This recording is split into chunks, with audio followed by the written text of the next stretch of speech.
Anxiety is a normal reaction to danger, the body's automatic fight or flight response that is triggered when you feel threatened, under pressure, or are facing a challenging situation.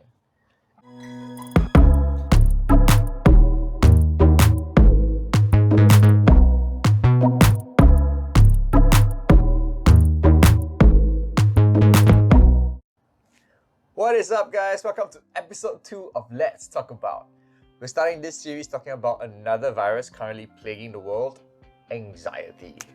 A little disclaimer for this video, the anxiety I'm talking about is not anxiety disorder, which is due to a medical condition that includes symptoms of frequent, intense, excessive, and persistent worry and fear about everyday situations. Anxiety disorders should be treated by trained medical professionals, and if you think that your anxiety is out of control, I recommend you do seek professional consultation and help.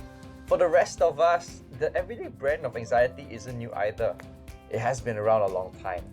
Now, other than riding on the coattails of other major outbreaks and disasters like the H1N1 bird flu in 2009 and the SARS in 2003, it enters our lives when we are choosing what clothes we should wear on our first date or before you go out to do a big speech, even whether we will finally pass our driving test, and etc.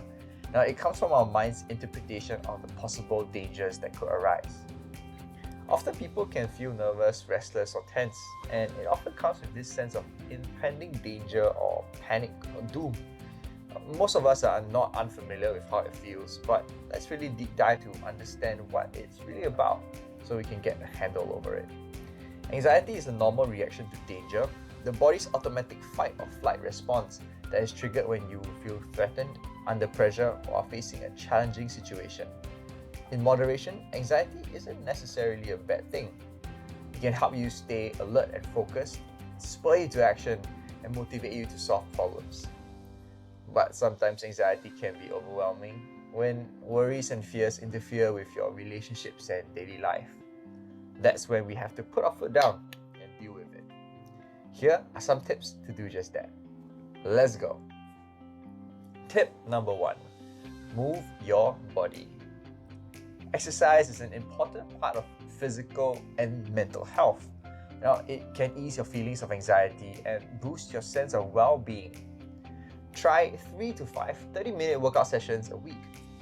Now, the best part is, even if you're stuck at home, you don't need a gym to work out. There's plenty of stuff you can do with just your body weight. Google HIIT or high intensity interval training if you haven't yet. Tip number 2. Schedule your worry time.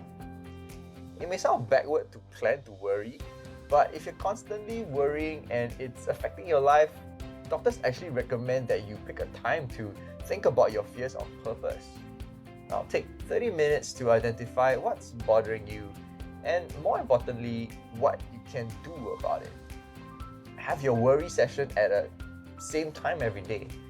Then once it's over, tell yourself you're not going to worry again until the next worry time. The most powerful tool I have is this one. Tip number 3. Asking the right questions. What if my business fails? What if I get retrenched? What if I fail this test? These are very common questions we ask ourselves, and oftentimes these self-fulfilling prophecies come to pass because we literally train our mind to do just that. Now, when you think, what if my business fails? Your mind could go into panic mode, scrimping and saving, cheating customers, and not adding value, and as a result, well, you guessed it, the business fails. When we choose to go all out on our anxiety, we go into survival mode, and survival isn't living. Instead, other questions we can and should ask ourselves is, how can we make the most of this situation? What can I learn? How can I grow?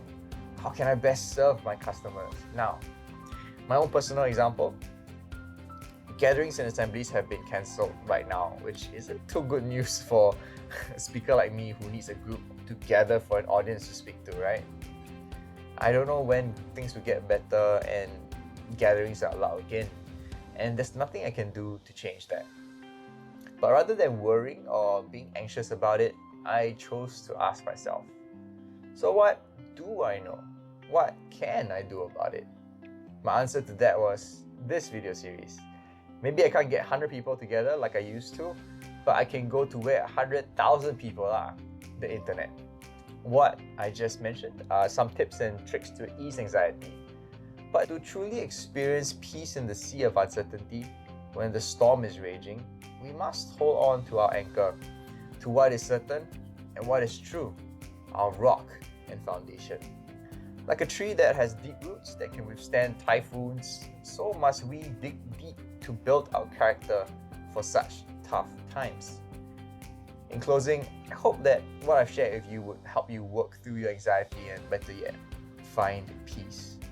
Once you have, remember to make that peace go viral by sharing these tips of this video with your anxious friends and family. Comment below. What are you anxious about? And how are you going to choose peace? With that, I'll see you the next time. This is Jason YOLT. Peace out.